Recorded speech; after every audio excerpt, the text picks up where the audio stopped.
No. Bien. Sí.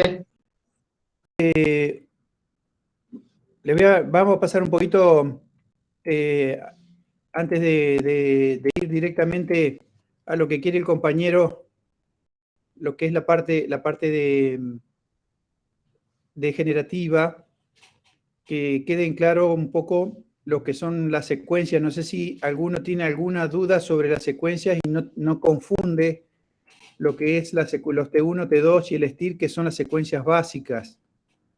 ¿Eso lo tienen en claro? ¿Sí o no? ¿Me escuchan? Si podría Sí, sí, se explicarlas. escucha. Genial.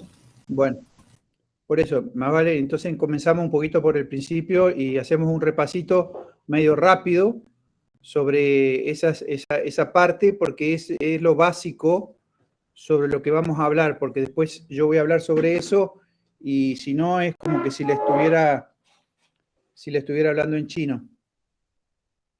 Hay dos secuencias que son las básicas y que nos afirmamos para la resonancia. Sobre esas dos secuencias derivan el resto de las secuencias que nos permiten focalizarnos o ir viendo un poco mejor para tratar de orientarnos hacia el diagnóstico que estamos buscando o que nos parece que tiene el paciente.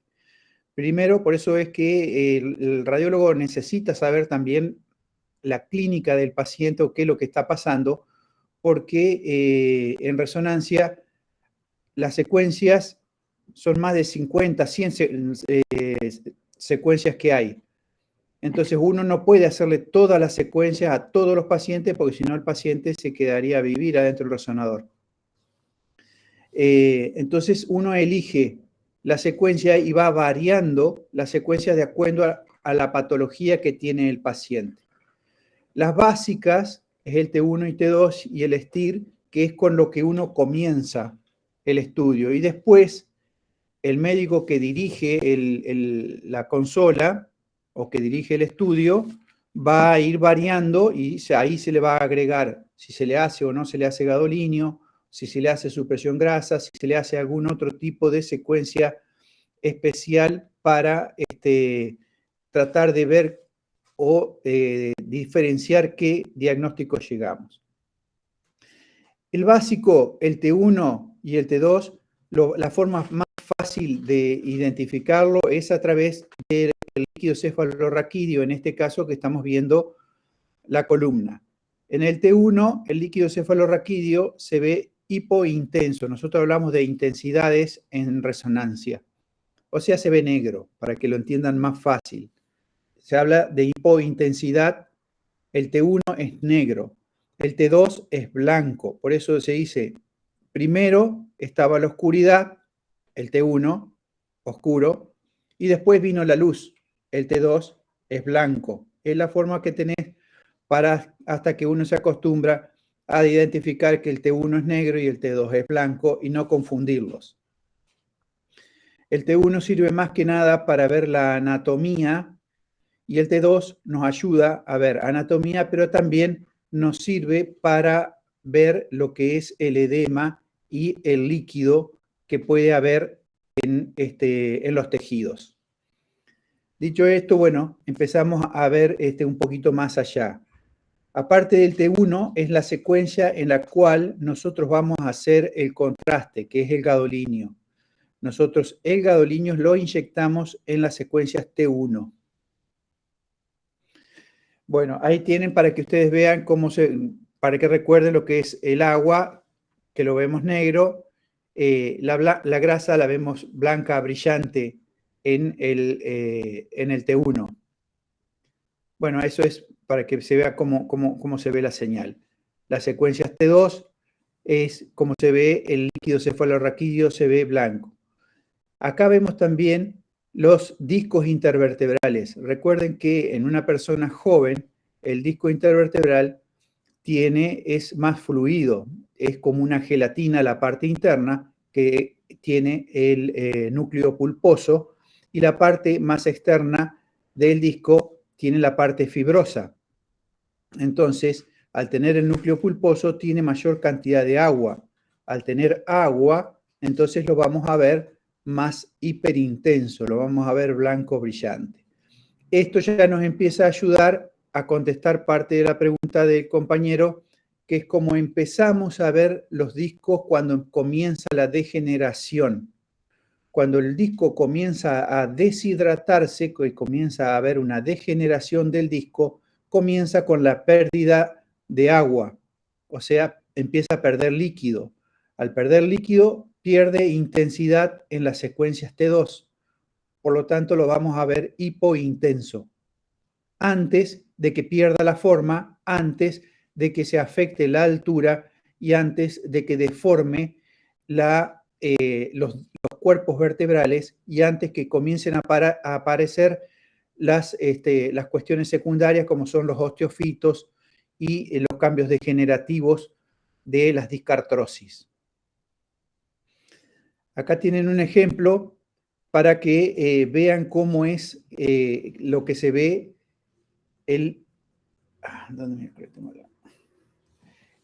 cómo se ve a ver, ahí está. Cómo se ve un disco hipointenso, tienen el líquido cefalorraquídeo bien hiperintenso y acá ven un disco hipointenso cuando el disco de arriba tiene mayor intensidad. Fíjense cómo se ve el otro disco que tiene una afectación y ya tiene una irregularidad de la superficie articular y a su vez tiene una afectación de los platillos discales. Eso no solamente afectó el platillo discal, sino que está afectando lo que es el ligamento vertebral común posterior. Recuerden la anatomía, que teníamos un ligamento vertebral común posterior que va por la cara posterior de los cuerpos vertebrales. Va desde el agujero occipital hasta abajo. Ese es el ligamento común posterior. Y también tenemos un ligamento común anterior que va por delante de los cuerpos vertebrales. Este ligamento vertebral común posterior se encuentra desplazado por lo que ha sido el núcleo que ha querido salir y la parte, lamentablemente para nosotros, una de las partes más débiles que tiene el disco es hacia atrás, por eso sale hacia el canal raquídeo, que lo encontramos en este lugar.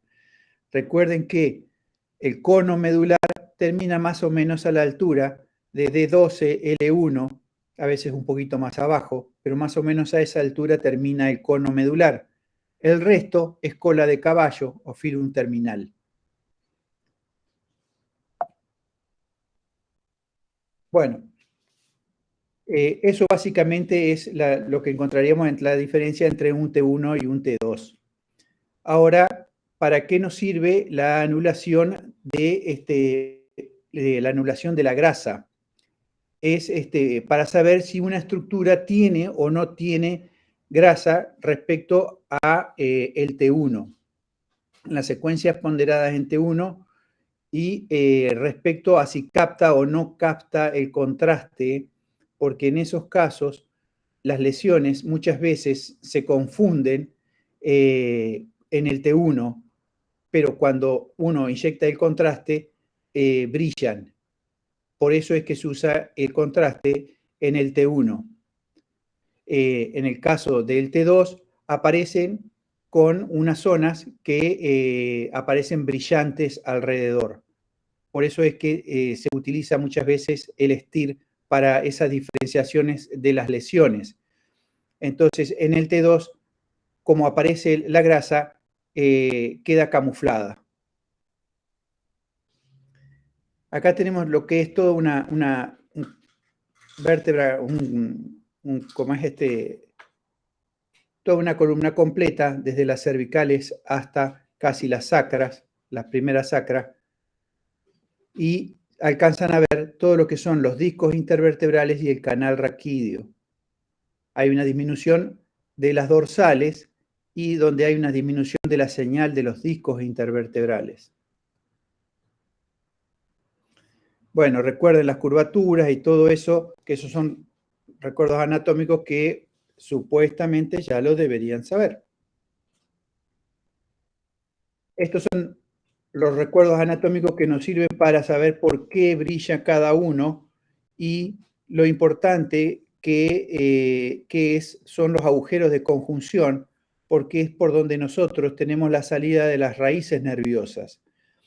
El problema está que cuando se produce una protrusión discal o una herniación discal, se produce la salida del núcleo hacia atrás y es por donde está saliendo el nervio, que ese es el problema porque se produce la compresión radicular y al producirse la compresión de la raíz es donde tenemos la radiculopatía y por eso tenemos el dolor radicular. Ahí tenemos un ejemplo, un dibujo, un esquema de cómo se ve una hernia que ha roto y ha migrado en dirección caudal. Por eso produce la compresión de la raíz. Esto es un esquema de cómo es que se ve en distintos cortes en el T1, en el T2 y en el STIR para ver también lo que son la cola de caballo. Estas son las fibras nerviosas. Este es el cono medular. Ahí se terminó la médula. Es el cono. Cada una de estas son las fibras que después van a ir a buscar los agujeros de conjunción, que son cada uno de estos. Si nosotros rompemos el ánulo fibroso y sale hacia este lado, vamos a estar comprimiendo la raíz nerviosa que veíamos recién. Bueno, esto un poco son las indicaciones principales que tenemos para el caso de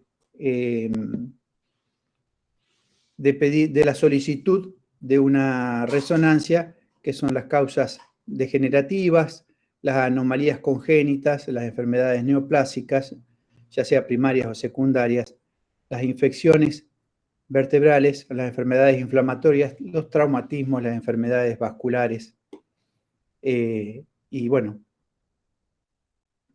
los cambios osteodegenerativos, que es lo que quería el compañero un poco ver. A ver si tengo... la terminología es un poco también importante respecto a lo que es protrusión, lo que es extrusión y lo que es un disco secuestrado, que muchas veces se van a encontrar con los informes sobre eso, que se habla de hernias y mezclamos a todo, englobamos a todo como hernias, y son distintos grados en los cuales enfocamos a todos como hernias y sin embargo son diferentes y también tienen tratamientos y pronósticos diferentes, donde tenemos una protrusión que es algo más difuso y leve, donde tenemos algo más focalizado, cuando tenemos algo extruido, y después cuando ya tenemos un secuestro, cuando ya se separó, se rompió, se cortó y se separó. Y hay veces que puede ser caudal o puede ser cefálico.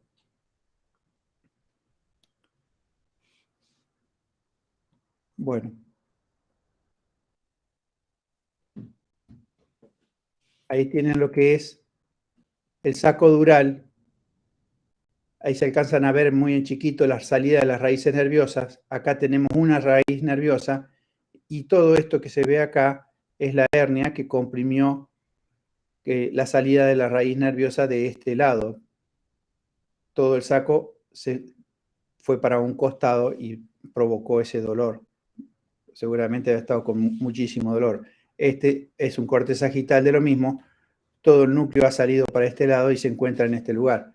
Este paciente indudablemente tiene que ir a cirugía para ir a buscar ese disco.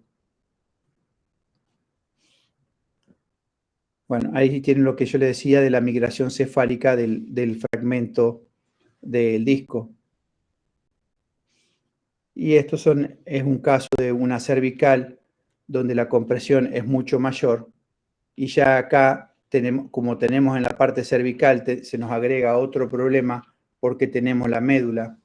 Y al tener la médula, y no tener espacio para donde correrse la médula, se produce una lesión medular, donde tenemos un área de mielomalacia, donde aparece un cambio de señal. Fíjense la señal que tiene la médula, y acá tenemos un aumento de la señal en esta secuencia por un acúmulo de líquido, y ya tenemos una lesión medular.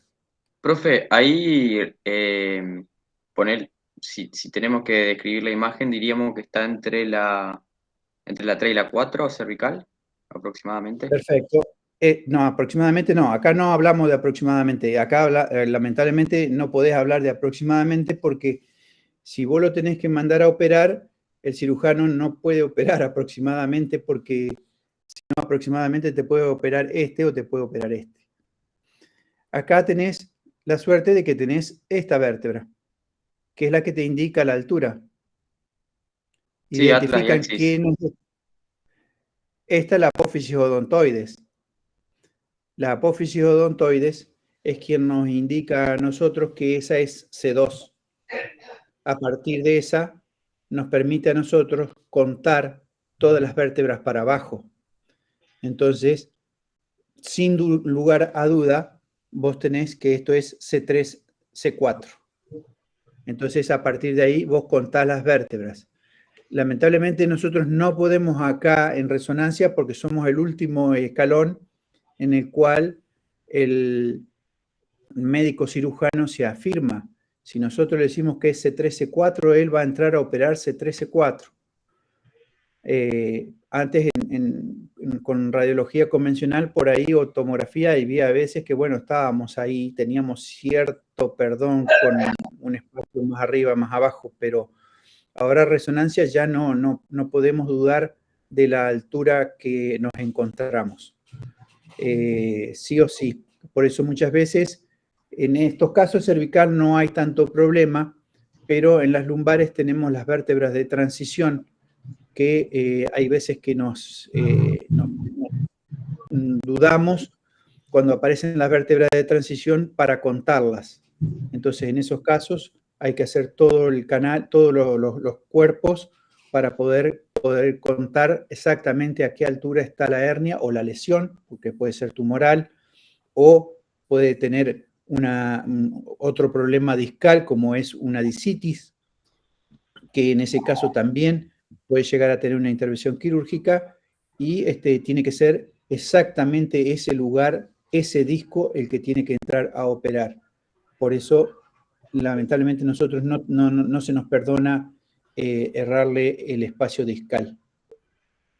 Igualmente, hola chicos, ¿cómo les va? Igualmente, Fernando, un poco lo que es importante, porque vos acá no estás mostrando un solo plano de evaluación, sobre todo el plano... Sí. Esto es, ¿no?, una imagen nada más. Una imagen. Falta todo el resto del estudio, ¿no? Ellos van a ver una secuencia. Igualmente a ellos en el taller le van a, cuando le tomen la actividad de esta, la acreditación, cotejo, va a ser una imagen seguramente. Pero un poco respondiéndole a lo que decía Elías, y lo que vos comentabas, Fernando, a veces, con respecto a esa vértebra de transición, siempre se decía que para hablar de altura uno tiene que contar, como vos dijiste, Fernando, desde la primera vértebra del Atlas. Claro. Atlas es la primera vértebra, no hay otra, para abajo. Entonces tenés que tener todo un esquema de la columna.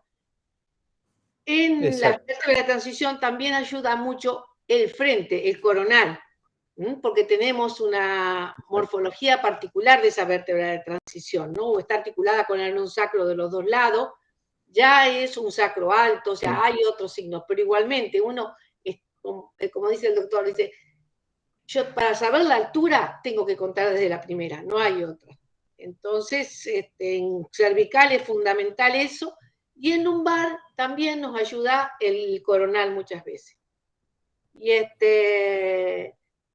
Y una cosa es sagital línea media y otra cosa es sagital, parasagitales, los planos parasagitales, que son los que van a ir a indicar lo que es el agujero, donde salen las raíces nerviosas, o sea, la altura. Y ahí, generalmente, Fernando, la altura de donde sale la raíz no coincide muchas veces con la altura del espacio discal, generalmente es más arriba, sobre todo en cola de caballo, ¿no?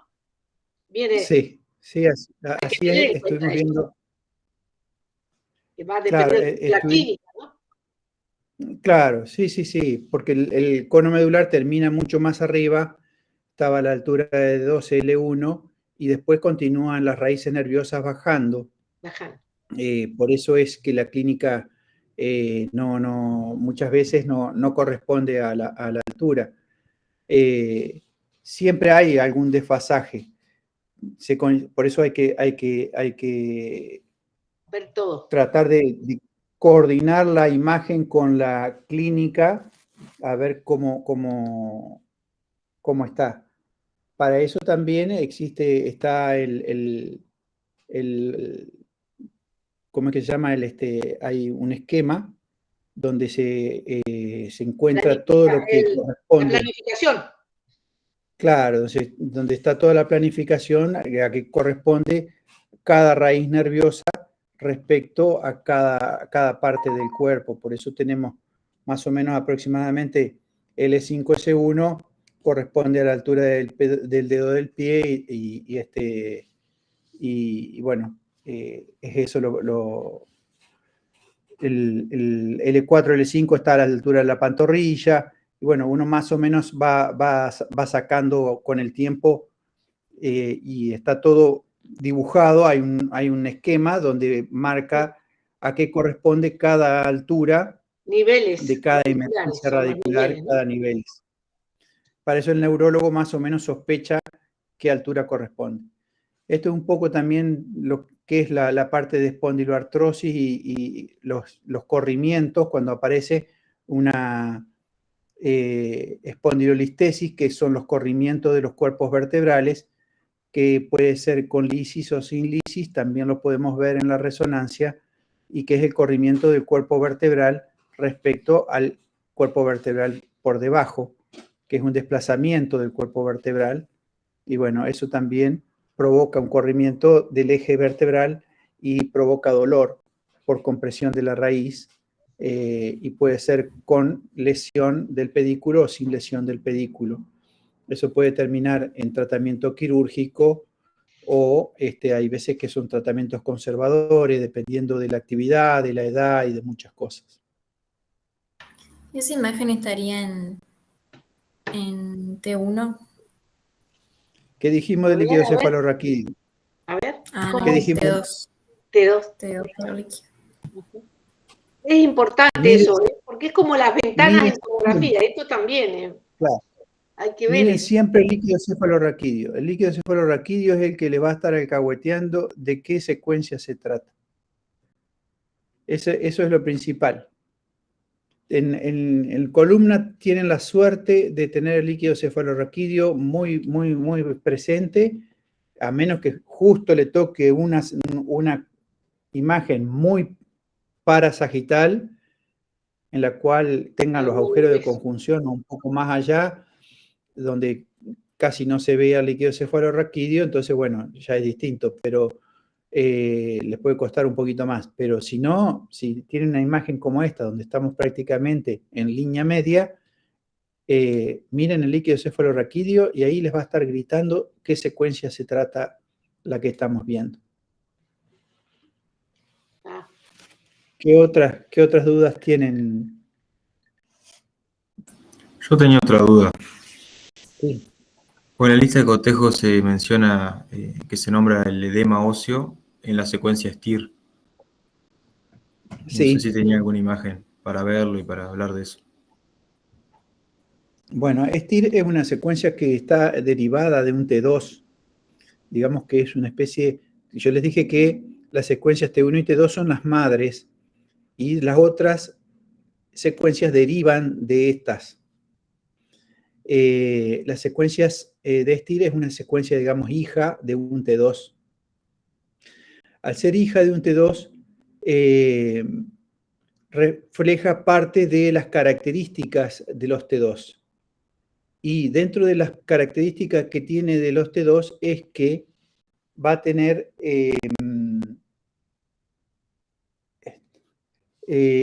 algunas imágenes, algunas características de un T2. Por ejemplo, todo lo que es el líquido, todo lo que sea líquido va a brillar. O sea, va a ser hiperintenso. Entonces, cuando tengamos alguna imagen hiperintensa, a ver si encuentro algo.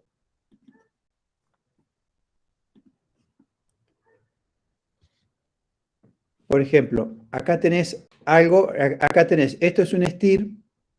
Fíjate, las imágenes en STIR no son muy bonitas en general, son un poquito más feas.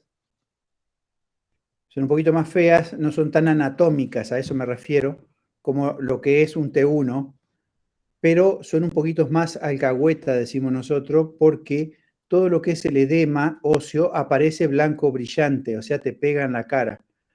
Fíjate cómo se ve la parte del edema, lo ves muy blanco. ¿Por qué?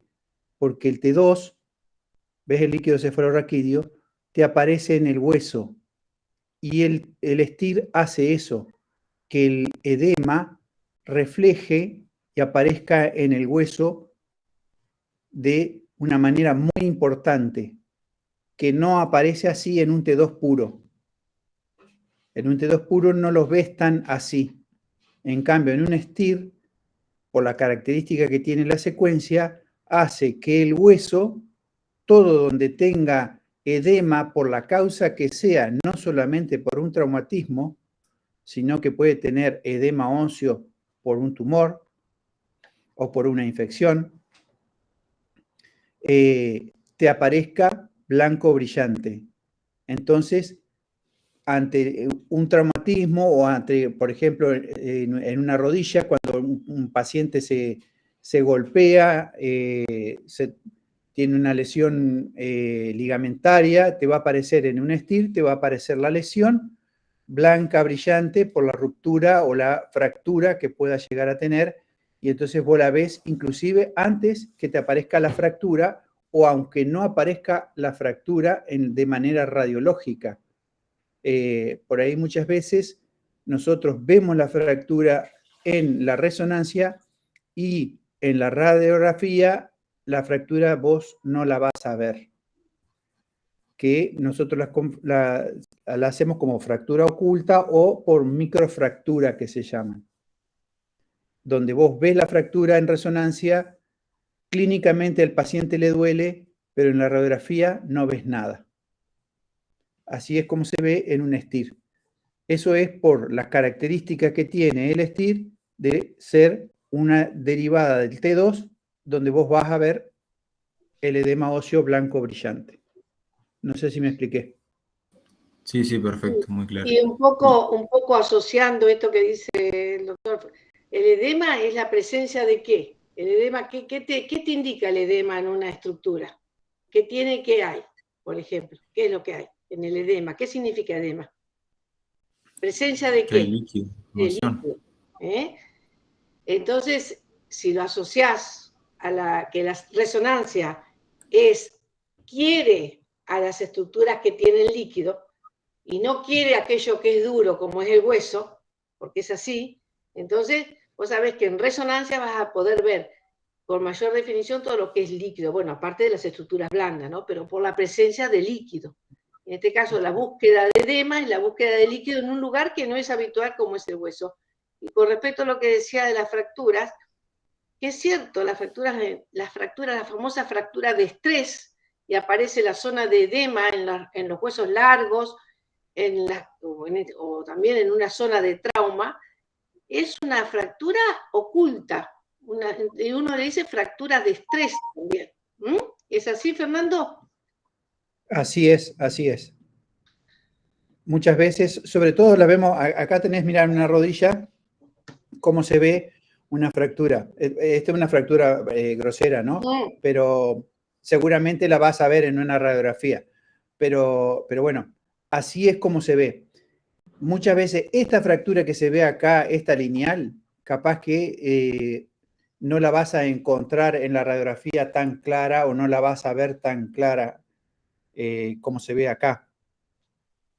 Esto lo ves inmediatamente cuando no tenés que esperar el tiempo. Y fíjate cómo asusta. Muchas veces clínicamente o radiológicamente esto asusta mucho más de lo que realmente es en realidad. Por ahí la resonancia, eso hay que tener en cuenta, que exagera, estas imágenes exageran por ahí demasiado y te asustan más de lo que es, que hay que tener un poquito de cuidado y precaución de no exagerar demasiado, porque el edema y brillan tanto que parece como que si estuviera pulverizada la rodilla y no es así.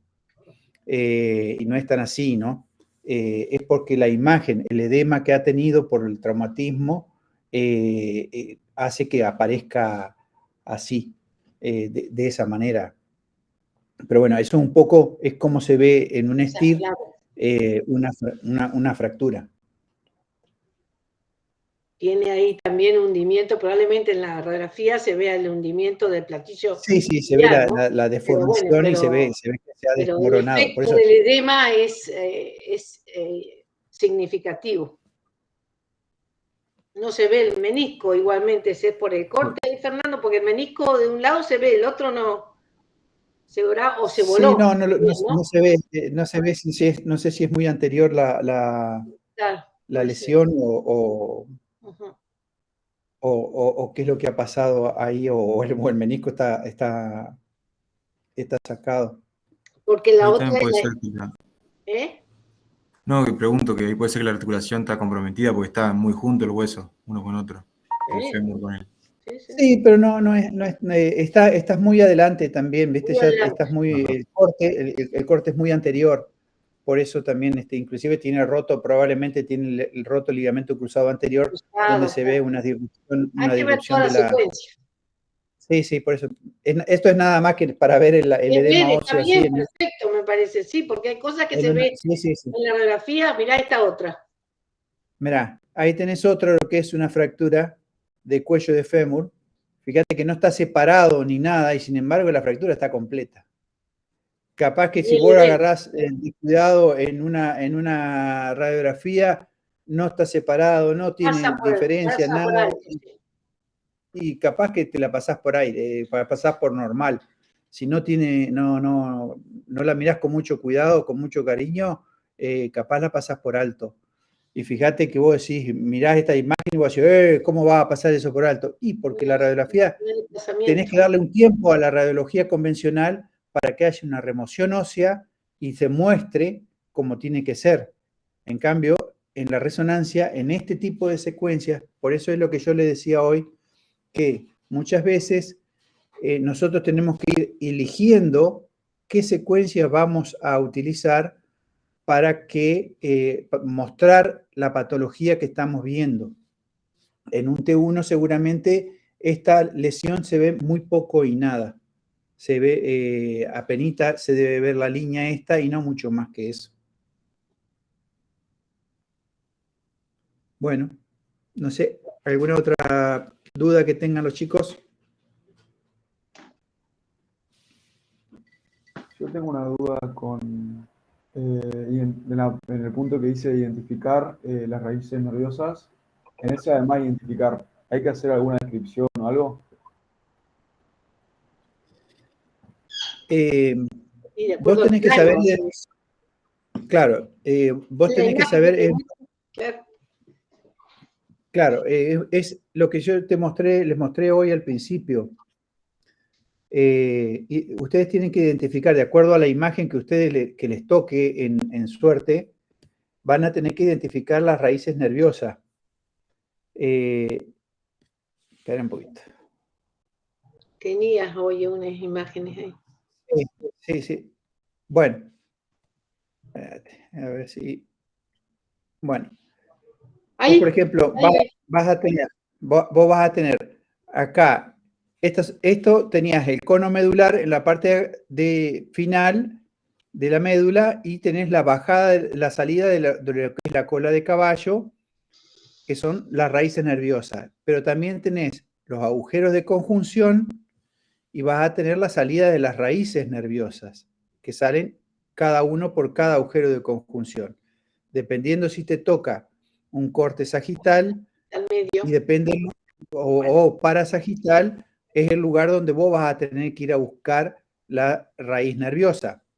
Ahora, si te toca, acá tenés, por ejemplo, estos puntitos que vos ves acá, en realidad, esta es la cola de caballo que está descendiendo. Lo que pasa es que vos las cortaste de manera ortogonal, o sea, la cortaste atravesada. Por eso ves cada puntito de esto es una raíz nerviosa que está descendiendo. Estas dos están buscando la salida que corresponde a los agujeros de conjunción. Dependiendo de la altura, a ver, vamos a ver si encontramos esta.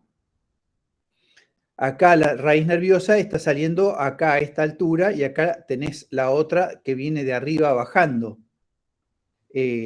Recordá que en la altura de las lumbares, las raíces nerviosas en el sistema lateral va a formar un plexo, que es la unión de distintas raíces nerviosas lumbares, que va a ser el plexo lumbar, que es la fusión de distintas raíces nerviosas para terminar formando los distintos nervios que después van a ir a descender y van a formar los nervios que van a ir a inervar todos los músculos de los miembros inferiores y de la pelvis. Dependiendo de dónde sea, vos vas a tener que ir a buscar las raíces. Acá tenés un poco el esquema de lo que es la cola de caballo con la salida de las raíces, que era lo que yo te mostraba recién.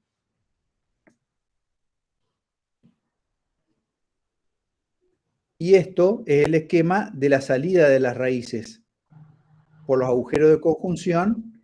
Esto es lo que vos vas a tener que ir a buscar dentro de la imagen. Juan, vos lo que tenés que tener en cuenta es esa imagen. Primero ubicarte el plano. ¿La estás viendo en un sagital, lo estás viendo en coronal o lo estás viendo en un transverso como te mostró el último el doctor ahí? Sagital, donde vos ves bien en la línea media, ves toda la cuadratura del cuerpo vertebral y todo eso. Eso es sagital medio se llama. Y vos tenés que saber que los agujeros de conjunción están en los laterales de la columna. Están formando parte del arco posterior, en parte o sea, que para ver un agujero de conjunción es hacia los laterales, o un parasagital, no importa si es derecho o izquierdo, lo importante es que vos observes que no estás en la línea media. Una vez que uno identifica eso, entonces decís, bueno, no es parecido al plano sagital estricto línea media, me está mostrando un agujero de conjunción, que es el tercer registro que te mostró recién el doctor.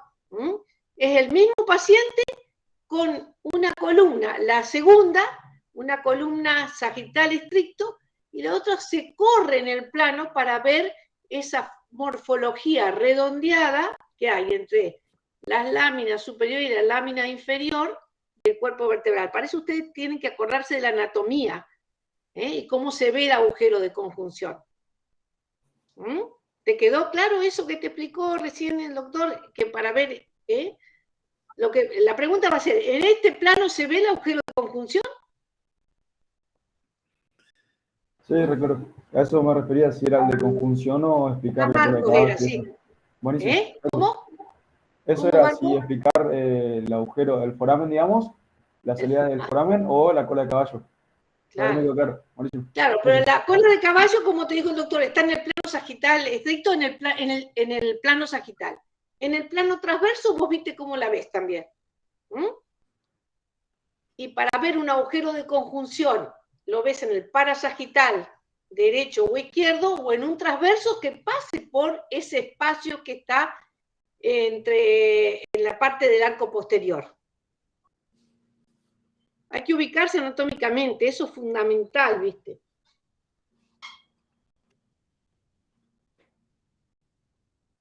No sé si quieren hacer alguno. Ahí está. ¿Alguna otra duda que tenga? Sí.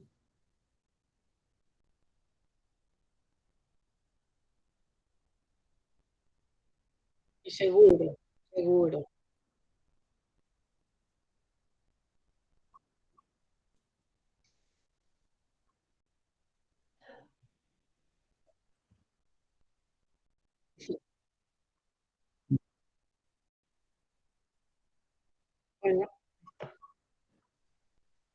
Bueno, el axial, bueno, El axial, bueno, para mí es el más fácil de todo porque es donde uno se formó. Topografía también venimos. Claro, donde son nuestros orígenes. Son nuestros orígenes.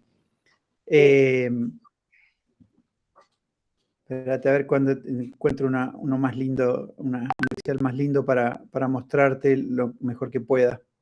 Ya de paso yo también quería hacer una consulta, porque por ahí también en la lista de cotejo habla de si es derecha, izquierda, si está en supino, prono, si tiene contraste. Eso, si quiere ir explicando de paso también me haría un favor. Bueno. Eso un poco te lo va a estar mostrando la anatomía. Te lo va a estar mostrando la anatomía si está supino o prono o en qué posición está. Ahora, ahí va. Bien. Acá te encontré, no es muy linda la imagen, pero es más o menos, para explicarte te va a servir. Acá se están ubicando. Esto es el cuerpo vertebral. Esto es la apófisis espinosa. Estos son los músculos paravertebrales.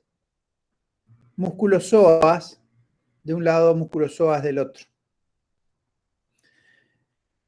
Esto aparentemente ya se terminó, ya se dividió la aorta y debería haberse dividido ya las arterias ilíacas también, si bien esta está gruesa. Bueno, acá tenés lo que es el canal raquídeo. Esto ya es una vértebra lumbar baja, probablemente este sea L4 o L5 por la altura en que se encuentra, porque ya se dividieron las arterias lumbares, así que estamos bien bajo. Acá vas a ver lo que les mostraba yo recién.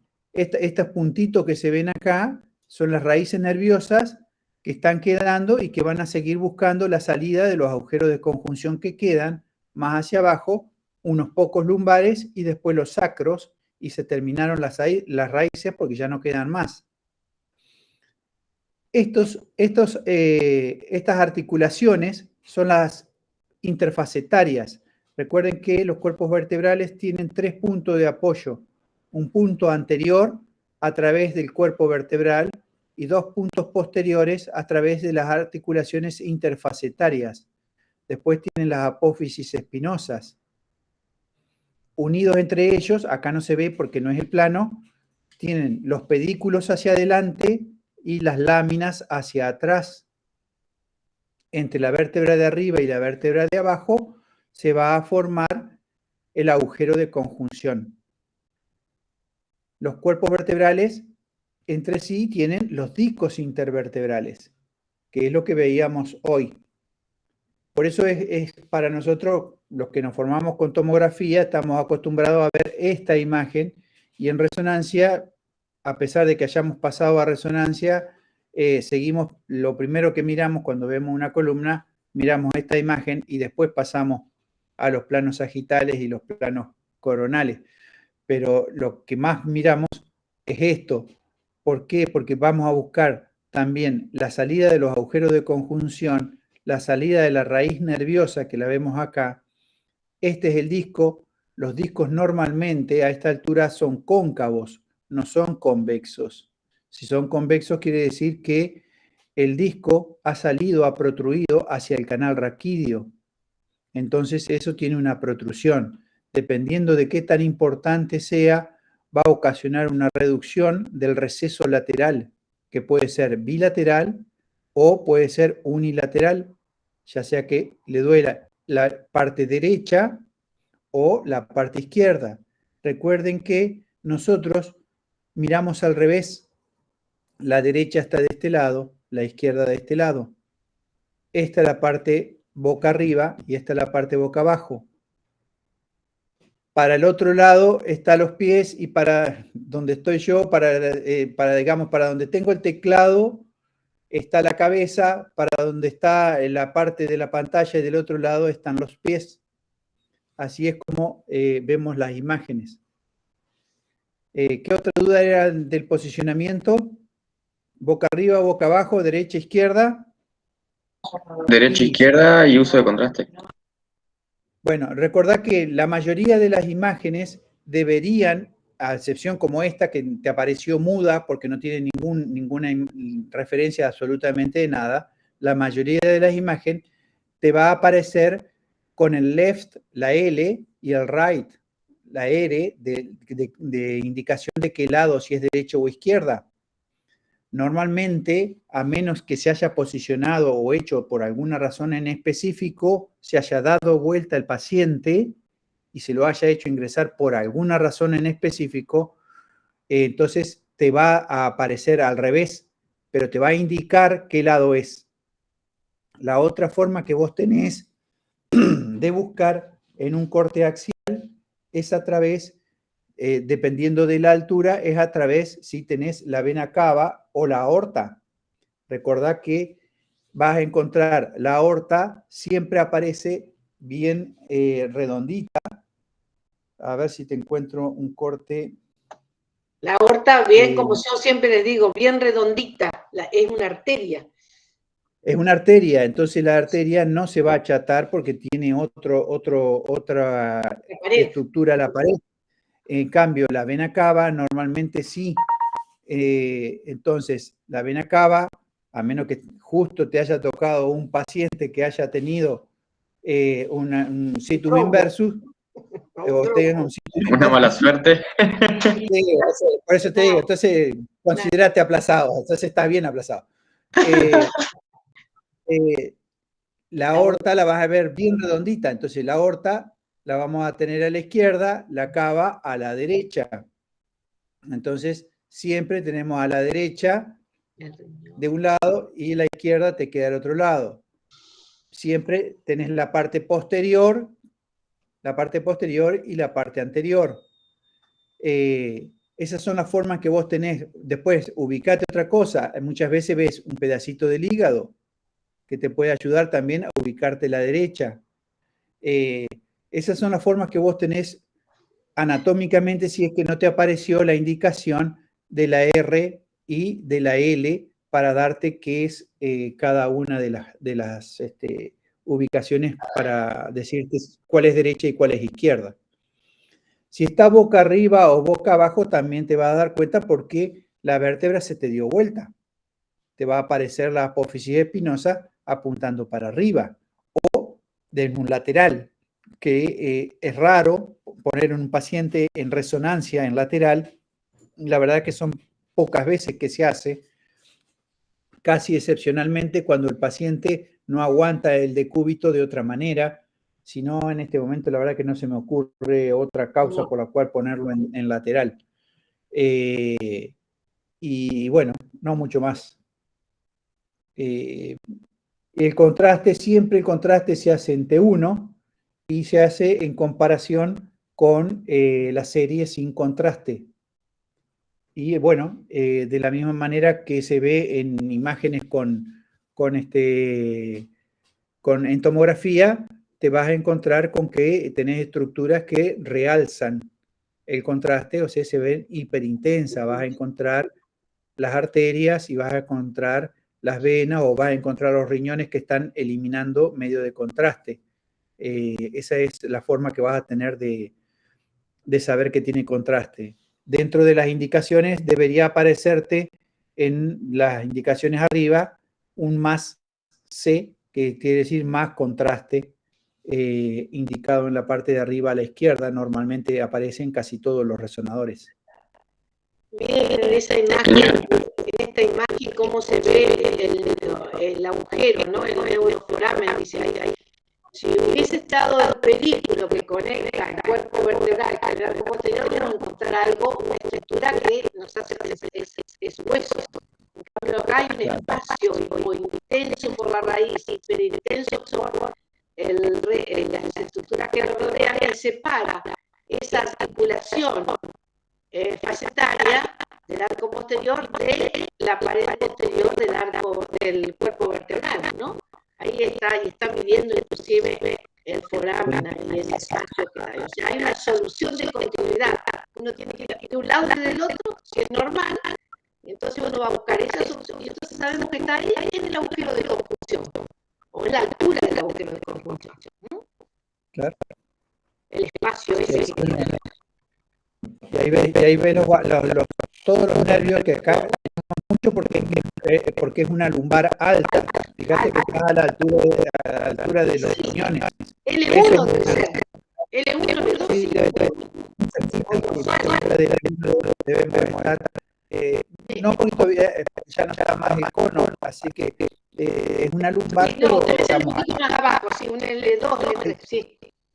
sí, pero estamos ahí nomás. Ahí Pero, y ahí se ven todos esos puntitos, cada uno de esos puntitos es un nervio que va bajando que pertenece a la cola de caballo. Son todos los nervios lumbares. ¿Cuál es cada uno? Es imposible saber. Perdón, una pregunta. ¿Sí? Con respecto, ahora estamos dando, nosotros dimos resonancia de columna. Y aparte tenemos lista de cotejo también de resonancia de rodilla. ¿Nosotros vamos a tener clases aparte o ahora puede ser que acreditemos las dos juntas? No sé ¿Qué si les saben. dieron a ustedes? ¿De resonancia de rodilla también? No, de columna. Ah, bueno. Por ahora. Pero tenemos las dos listas, por eso. Pero tengo entendido que únicamente van a acreditar columna, hasta donde yo sé. Ah, buenísimo.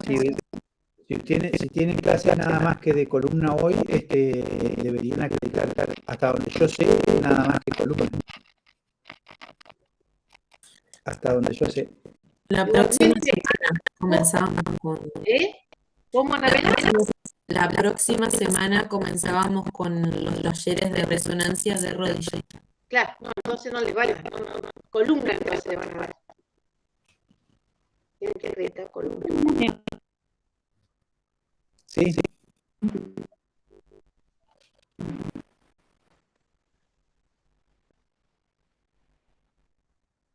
A ver. ¿Esta qué te parece? ¿Qué te parece? La verdad que no me acuerdo porque, a ver, ya te digo. A ver, la anterior era la... No presté atención. Sí, Esa. sí, ¿Qué te parece esa también? sí, así es. Vos ves el cefalorraquídeo y ahí te lo está descartando. Sí.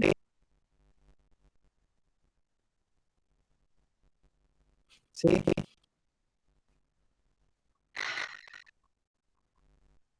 No podés. No podés. No. Tiene que ver con la secuencia además. No, porque no podés poner derecha e izquierda en el plano sagital. ¿Qué pones?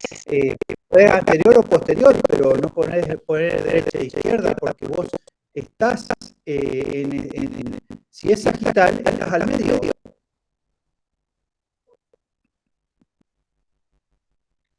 No, pero te tenés que acordar de los planos anatómicos. ¿Qué es lo que se evalúa? ¿Qué sectores definimos en un plano anatómico? En el sagital es cefálico podálico, anterior y posterior. Yo tengo una duda. Con el En tema del el transverso, como en este, ves anterior, posterior, derecho, izquierda. En el transverso.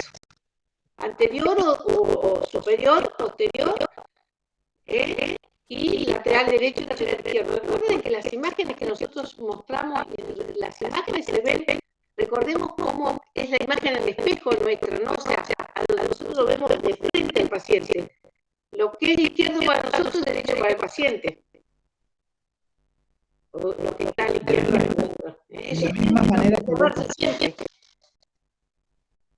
De la misma manera que vemos una radiografía de tórax, de la misma manera vemos No se olviden que en realidad estos son resonancia e hijos de la radiología. Sí. El hijo más joven. No es así, Cristina. El hijo más joven. Por ahora es el hijo más joven. Bueno, chicos, Bárbara, ¿alguna otra pregunta? Estamos finalizando. ¿La secuencia T2 lleva contraste o es solo T1? No, el T2 no sirve para el contraste. Se usa el T1. Mirá. Ahí tenés un T2. Este es un T2. ¿Sí? ¿O no? Sí. Bueno. Sí, porque Este tenés un T1. Este tenés un T1. Este también es un T1. Pero hay una diferencia. Si vos te fijás y prestás atención, vas a ver. Mirá. ¿Ves eso hiperintenso? sí. ¿Ves? Sí, sí. Fíjate que acá son las mismas, pero acá no lo tengo. Y fíjate acá también no lo tengo esto. Y acá sí. Y fíjate, si vos te fijas con un poquito de detalle y con un poquito de gana, recordad que los imagenólogos tenemos mucha imaginación. Y si te fijas con un poquito de gana, vas a ver que dentro del hueso, esta parte está brillante y esta no. ¿Por qué? ¿Por qué si es la misma secuencia? ¿Qué pasó? Tiene contraste. Exactamente, porque esta serie es con contraste y esta serie es sin contraste. ¿Eh? Okay. Sí, sí. Así lo ves en un T2, así lo ves sin contraste en un T1 y así lo comparás con el contraste en el T1. ¿Eh? Sí, sí, ahí se entendió. Gracias.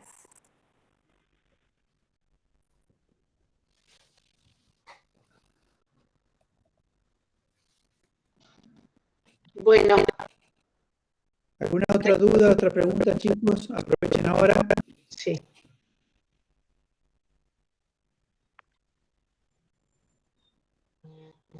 ¿Listo?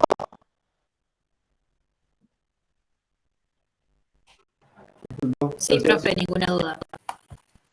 Bueno, será esta mañana. Gracias, Fernando. Nos